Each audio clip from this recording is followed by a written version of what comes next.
सच्चिदानंद रूपाय विश्वोत्पत्त्यादिहेतवे तापत्रयविनाशाय श्रीकृष्णाय वयं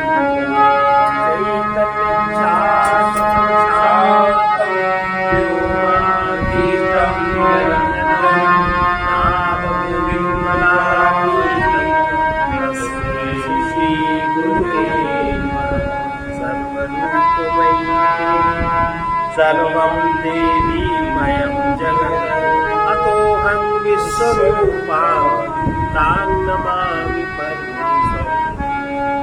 द्वयोर्द्वैर्मधुज्ञाने परं ब्रह्म प्रकाशितं पृथिव्यामुदरे चैव यथाकाशः प्रकाशितः लोक में जिस प्रकार पृथ्वी और उदर में एक ही आकाश प्रकाशित हो रहा है, उसी प्रकार मधु ब्राह्मण में अध्यात्म और अधिदैव इन दोनों स्थानों में एक ही ब्रह्म को निरूपित किया गया है। जिस प्रकार लोक में अनुमान से पृथ्वी और उदर में एक ही आकाश प्रकाशित होता है, उसी तरह देवलोक में और अध्यात्म में और अधिदैवत दोनों में एक ही ब्रह्म का प्रकाश है। आत्मिकत्व ही समीचीन है, आत्मीयता यही समीचीन है। इसी का विस्तार अंदर से रखना चाहिए। जीवात्मनो अनन्यत्वम् वेदेन प्रशस्यते नानात्वं निन्द्यते यच्च तदेव हि समञ्जसम् क्योंकि जीव और आत्मा के अभेद रूप से एकत्व की प्रशंसा की गई। जीव और आत्मा अभेद है, इन दो में कोई भेद नहीं है। जीव तो एक नाम रूप की कल्पना है। जीव रिफ्लेक्शन को क्या नाम दें? उसको कह दिया जीव, माने ये उत्पन्न हुआ है और इसी सब काम चलता है। लेकिन है जीव और आत्मा दो नहीं, इन दोनों के अभेद रूप से एकत्व की प्रशंसा की गई है।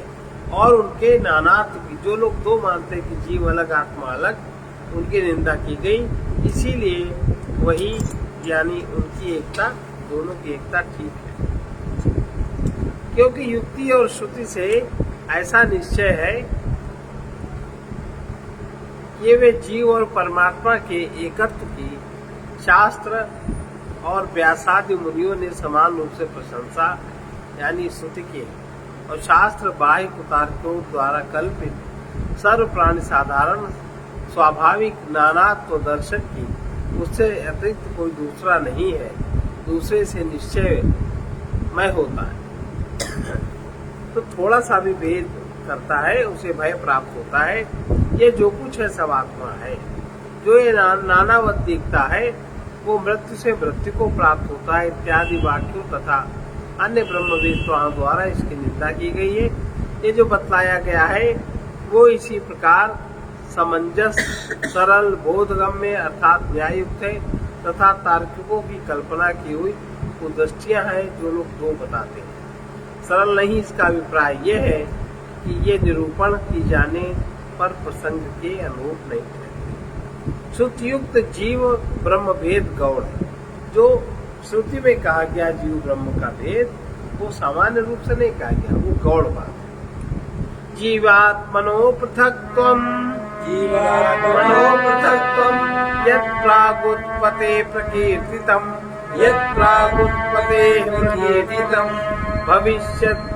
भविष्यद् वृत्त्या गौणम् तनुकत्यं नहि युज्यते। पहले तो उपनिषदों के कर्म कांड में उत्पत्ति, जो उपनिषदों का जो कर्म कांड है, उत्पत्ति बोधक वाक्यों द्वारा जो जीव और परमात्मा का पृथकत्व अलगाव बतलाया गया है वो भविष्य वृत्ति से गौण ऐसा होता नहीं है। उसे मुख्य अर्थ मानना ठीक नहीं है, समझाने के लिए बताया गया है। अगर इस तरह नहीं समझाएंगे तो वो समझ नहीं सकता। अब ये शंका क्या पूछे, जब श्रुति भी पहले कर्म कांड में उत्पत्ति प्रतिपादक उपनिषद वाक्य द्वारा इदम कामा अधः कामा आदि प्रकार से कर्म कांड में भिन्न भिन्न कामनाओं वाले कर्माधिकारी पुरुष के समान अनेकों कामनाओं के भेद से जीव और परमात्मा का भेद प्रतिपादन किया है तथा परमात्मा का उसने पृथ्वी और द्व्युलोक को धारण किया इत्यादि मंत्र वर्णों से पृथक ही निर्देश किया है, तब इस प्रकार कर्म कांड और ज्ञान कांड के वाक्यों में विरोध उपस्थित होने पर केवल ज्ञान कांडोक्त एकत्व का ही सामंजस्य किस प्रकार निश्चय किया जा सकता है। इसके समाधान में कहते हैं, इस विषय में हमारा कथन है कि जहाँ से ये सब भूत उत्पन्न होते हैं, जिस प्रकार अग्नि से नन्ही नन्ही चिंगारियां निकलती हैं, उसी आत्मा से आकाश उत्पन्न हुआ और उसने एक क्षण किया, उसने तेज को रचा, आकाश से फिर तेज उत्पन्न हुआ और इत्यादि उपत्यर्थक उपनिषद वाक्यों द्वारा प्रत्येक कर्मकांड में जो पृथकत्व का प्रतिपादन किया गया है वो वास्तव में परमार्थ नहीं है। तो कैसा है? वो महाकाश घटाकाश आदि के भेद के समान गौण है और जिस प्रकार भविष्य दृष्टि से भात पकाता है ऐसा कहा जाता है, उसी के समान है। आत्मभेद वाक्यों का मुख्य भेद प्रतिपादकत्व कभी संभव नहीं है, क्योंकि भेद वाक्य तो अज्ञानी पुरुषों की स्वाभाविक भेद दृष्टि का अनुवाद करने वाले। जीव और परमात्मा का एकत्व ही प्रतिपादन करना इष्ट है, अतः उपनिषदों में श्रुति को एकत्व ही प्रतिपादित करना इष्ट होगा। इस भविष्य वृत्ति को आश्रय करके लोक में भेद दृष्टि का अनुवाद गौण है। बस इसका इतना ही अभिप्राय है।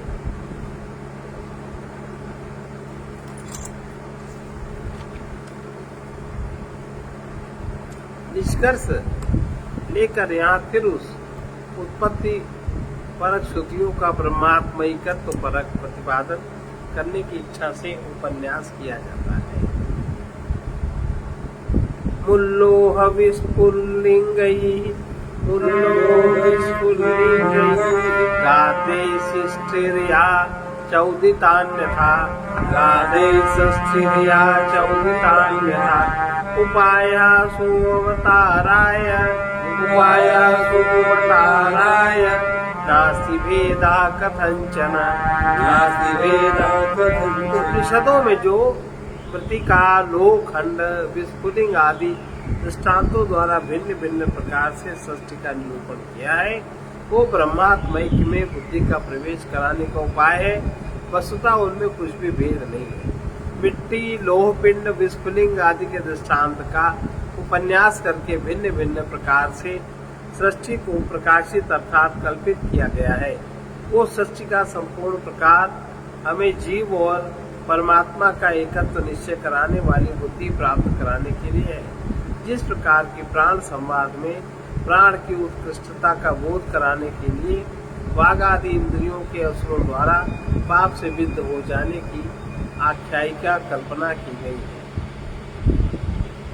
परंतु ये बात भी तो सिद्ध नहीं हो सकती।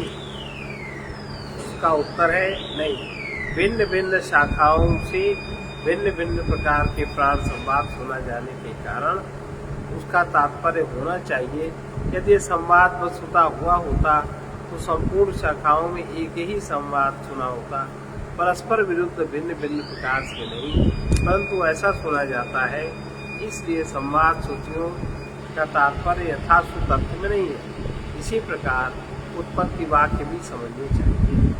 प्रत्येक कल्प की सृष्टि के भेद के कारण, प्रत्येक कल्प में जो सृष्टि होती है, सृष्टि में भेद होता है और घटनाओं में भेद होता है। प्रत्येक कल्प की सृष्टि भेद के कारण संवाद श्रुति और उत्पत्ति श्रुति में प्रत्येक सर्ग के अनुसार भेद है। क्या ऐसा माने? ये कह रहे हैं कि नहीं, ऐसा ना मानो। श्रुति तो बुद्धि में प्रवेश रूप प्रयोजन के अतिरिक्त अन्य उसका कोई काम नहीं है। श्रुति का, वेद का यही प्रयोजन है कि सबकी बुद्धि में ज्ञान जागृत हो। इसके अलावा उसका और कोई प्रयोजन नहीं है। उसमें कोई भाषा का प्रयोग करना पड़े, प्राण संवाद उत्पत्ति श्रुतियों का इसके सिवा और कोई प्रयोजन नहीं। कल्पना किया जा सकता है। यदि कहो तो उनकी तद्रुपता प्राप्त करने के प्रयोजन में ध्यान के लिए ऐसा कहा गया है, तो ऐसा भी नहीं है, क्योंकि कलह तथा उत्पत्ति प्रलय प्राप्ति किसी को इष्ट नहीं होती। अतः उत्पत्ति आदि प्रतिपादन कराने वाली श्रुतियां आत्मिक स्वरूप बुद्धि की प्राप्ति के लिए है, उन्हें किसी अन्य प्रयोजन के लिए मानना उचित नहीं है। अतः उत्पत्ति आदि के कारण होने से वाला भेद कोई भेद नहीं। 3 प्रकार के अधिकारी और उनके लिए 3 प्रकार की उपासना विधि है। अधिकारी 3 प्रकार के और 3 प्रकार की उनके लिए उपासना विधि है। उसमें क्या कारण है उसको बता रहे। आसमास्त्रिविधाहीनम मध्यमोत्कृष्ट दृष्टया उपासनोपदिष्टेयम् तदर्थम अनुकंपया। आश्रम माने होता है अधिकारी पुरुष। आश्रम का अर्थ जानते क्या होता है? अधिकारी पुरुष पता है किसी को? आश्रम माने हम लोग यही आश्रम जानते हैं, और जो बहुत लोग ज्यादा जानते हैं कहते हैं आश्रम 4 होते हैं, बाल ब्रह्मचर्य, गृहस्थ, वानप्रस्थ और संन्यास। लेकिन आश्रम का अर्थ होता है अधिकारी पुरुष। जैसे विद्या आदि के लिए कौन अधिकारी है? जो ब्रह्मचर्य आदि व्रत धारण करता है। गृहस्थ के लिए कौन अधिकारी है? जिसने ब्रह्मचर्य व्रत धारण किया है, उसके बाद जो षष्ठी का पालन करना चाहता है, तो आश्रम मान्य अधिकारी। आश्रमस्त्रिविधाहीनां मध्यमोत्कृष्ट दृष्टया उपासनोपदिष्टेयम् तदर्थम अनुकंपया। आश्रम माने अधिकारी पुरुष 3 प्रकार के होते हैं।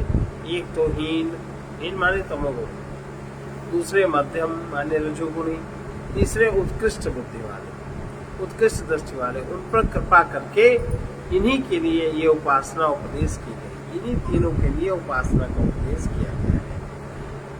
कर्माधिकारी आश्रमी एवं सन्मार्गामी वर्णी लोग, क्योंकि आश्रम शब्द उनका भी उपलक्षण करने वाला है, 3 प्रकार के हैं। किस प्रकार से? हीन, मध्यम और उत्कृष्ट दृष्टि वाले, अर्थात जिनकी दृष्टि यानी दर्शन सामर्थ्य हीन निकृष्ट है, मध्यम और उत्कृष्ट है, ऐसे मंद, मध्यम और उत्तम बुद्धि से सामर्थ्य से संपन्न लोग 3 प्रकार के। उन मंद और मध्यम दृष्टि वाले आश्रम आदि के लिए ही उस उपासना और कर्म का उपदेश किया गया है। आत्मा एक और अद्वितीय है, ये बात हर व्यक्ति नहीं समझ सकता।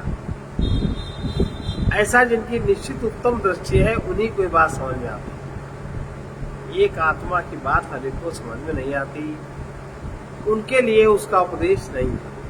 दयालु वेद ने उनका इसलिए उपदेश किया कि जिससे वे किसी प्रकार सन्मार्गामी होकर, जिसका मन से मनन नहीं किया जा सकता, बल्कि जिसके द्वारा मन मनन किया करता है, उसी को ब्रह्म जानो। यह जिसकी तू उपासना करता है ब्रह्म नहीं है, वो तू है। ये सब आत्मा ही है। त्याग सूत्रों के द्वारा प्रतिपादित इस उत्तम एकत्व दृष्टि को प्राप्त करना चाहिए।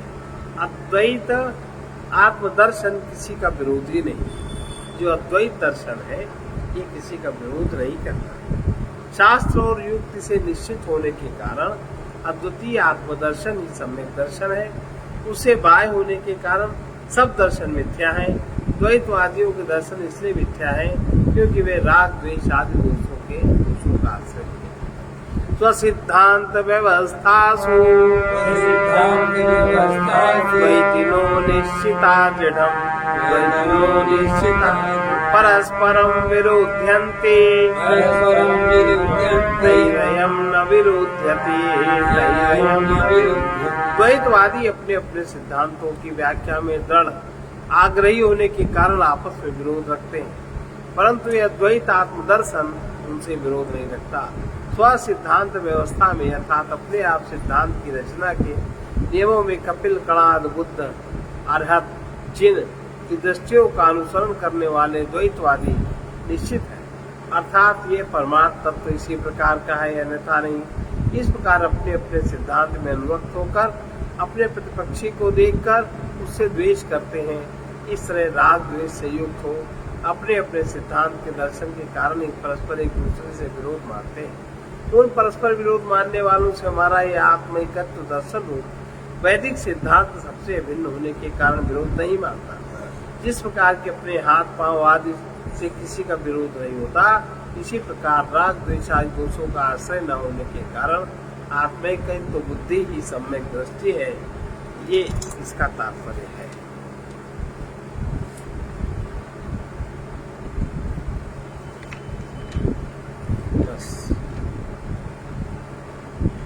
किस कारण से इसका विरोध नहीं है, ये वाला श्लोक और पढ़ना। विरोध किस कारण से नहीं, उसमें मूल कारण क्या है? अद्वैतम परमार्थो ही द्वैतम तद भेद उच्यते तेषां उभयथा द्वैतम तेनायं न विरोध्यते। अद्वैत परमार्थ है और द्वैत उसी का भेद है, कार्य है, तथा उन द्वैतवादियों के मन में परमार्थ और अपरमार्थ दोनों प्रकार से द्वैत है, इसलिए उनसे इसका विरोध किया जाता है।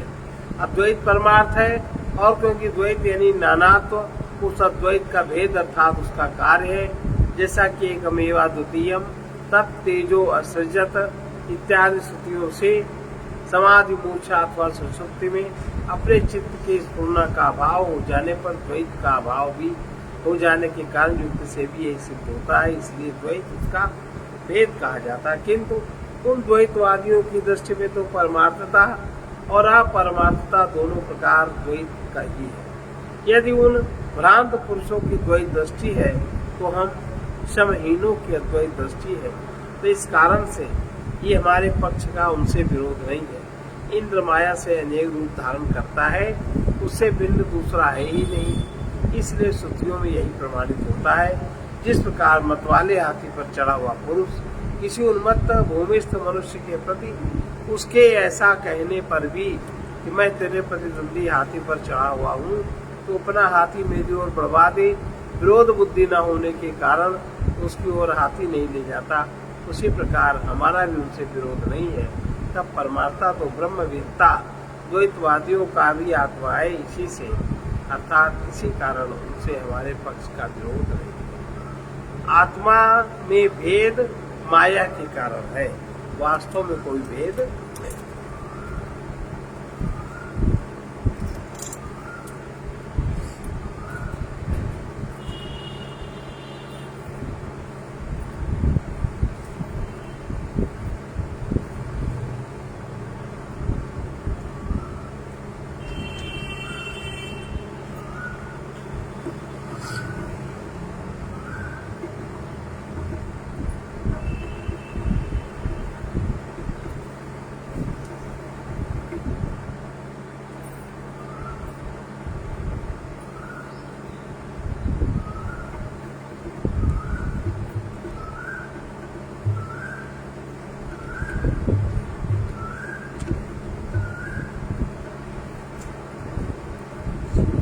भोगी और योगी की दृष्टि कैसी है?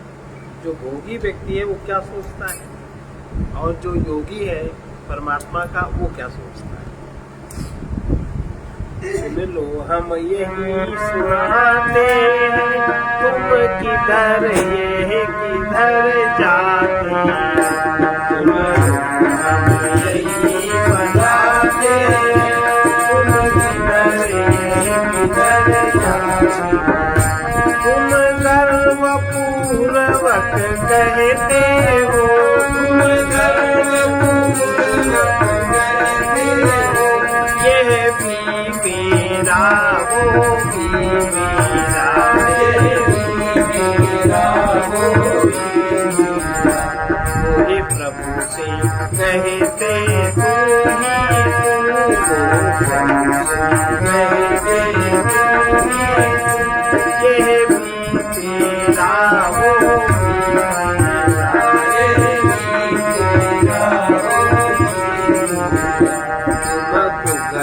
सुगति पाते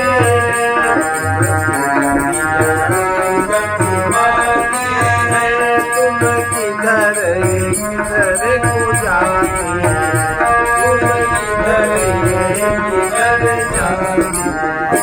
तुम बंधन तोड़ नहीं सकते तुम बंधन तोड़ नहीं सकते धन धन के अभिमानी हो धन धन के अभिमानी हो वो सब कुछ समझ रहे प्रभु का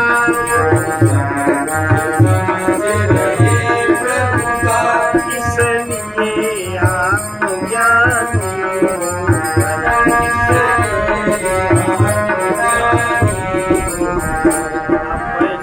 को भूत बनाते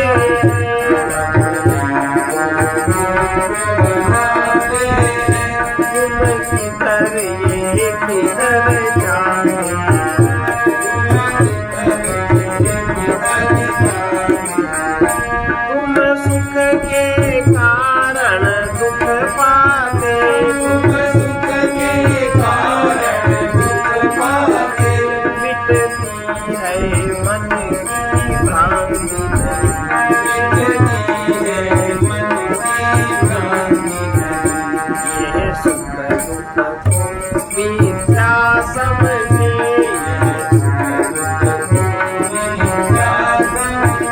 दिखती है कहीं शांति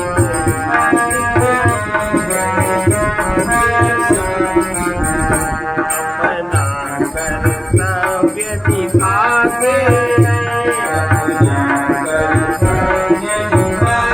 तुम किधर ये किधर जाते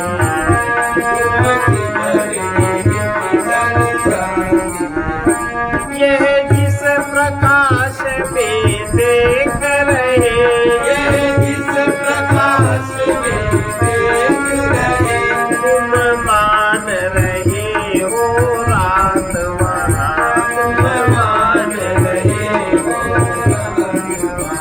तुम जहाँ वस्तुओं से चिपटे सुनते न ज्ञान की बात वहाँ सुनते न ज्ञान की बात गुरु बार बार समझाते हैं गुरु बार बार समझाते हैं तुम किधर यह किधर जाते तुम किधर यह किधर जाते तुम जिसको अपना समझ रहे तुम जिसको अपना समझ रहे अपने संग सदा न रख पाते अपने संग सदा न रख पाते यही प्रेमी है उस प्रियतम के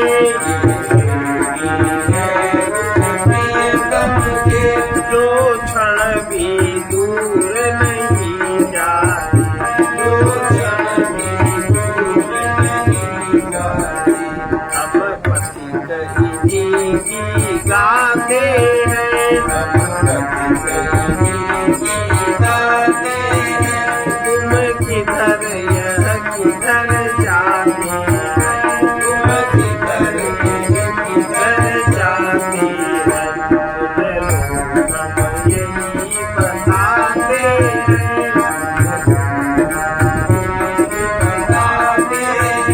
तुम किधर ये किधर जाते परमात्मा को न खोजो अपने को खोज लो परमात्मा मिल जाए जिस परमात्मा को खोज रहे हो वो स्वयं में ही छिपा है उसे इधर उधर भाग कर कभी न पा सकोगे इसी क्षण ठहरो शांत हो जाओ और देखो तुम उसी परमाश्रय में हो न देख सको तो देखने वालों से पूछ लो वासना से सनी हुई बुद्धि अंधी होती, चाहे जो वासना हो बुद्धि अंधी होती। दरिद्र भिखारी अहंकार ये ऐसी बुद्धि का स्वामी होता है जो अहंकार अपने को ही सब कुछ बनाना चाहता है। जो कुछ बनाना चाहता है अथवा पाना चाहता है वह अहंकार है, वो ज्ञान में नहीं देखता। पापी अहंकार पुण्य के वस्त्र पहन लेता है, वही ज्ञानी बनता है, त्यागी धर्मात्मा बनता है। उसी अहंकार को ज्ञान में देखना मुक्त होने का सहज उपाय है।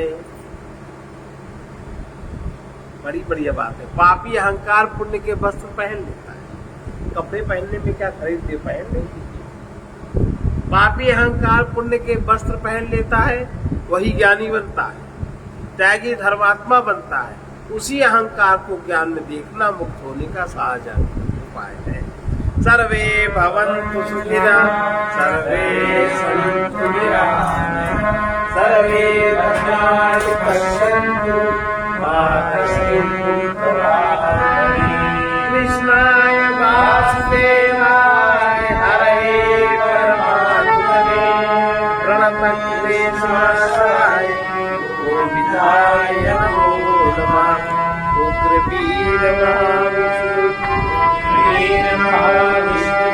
ज्वलन्तं सर्वतोमुखं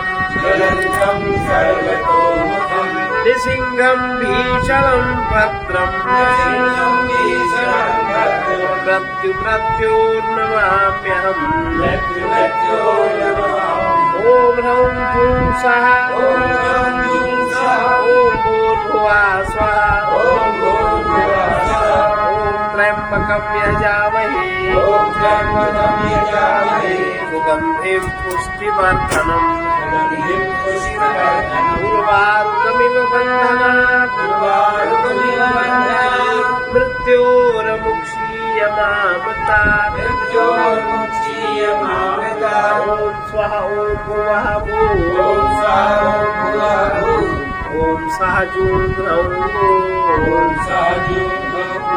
असतो मा सद्गमय तमसो मा ज्योतिर्गमय मृत्योर्मामृतं गमय। ॐ पूर्णमदः पूर्णमिदं पूर्णात् पूर्णमुदच्यते पूर्णस्य पूर्णमादाय पूर्णमेवावशिष्यते। ॐ शान्ति शान्ति शान्ति।